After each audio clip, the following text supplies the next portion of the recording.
কি করছিস? কি করছিস সোনাই? কি করছিস?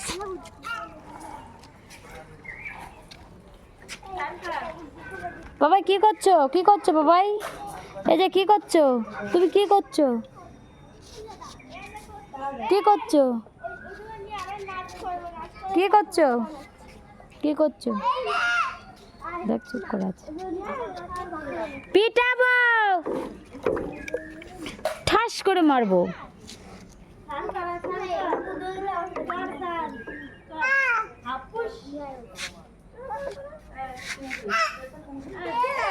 এ দেখো আমার বড় মা গুলি খেলে, দেখতে পাচ্ছ, ছেলেপেলের সাথে। আর আমার ছেলেটা কি করছে? আমার ছেলেটা কি করছে? কি করছে? চল বাড়ি চল, বাড়ি চল, বাড়ি চল, চল।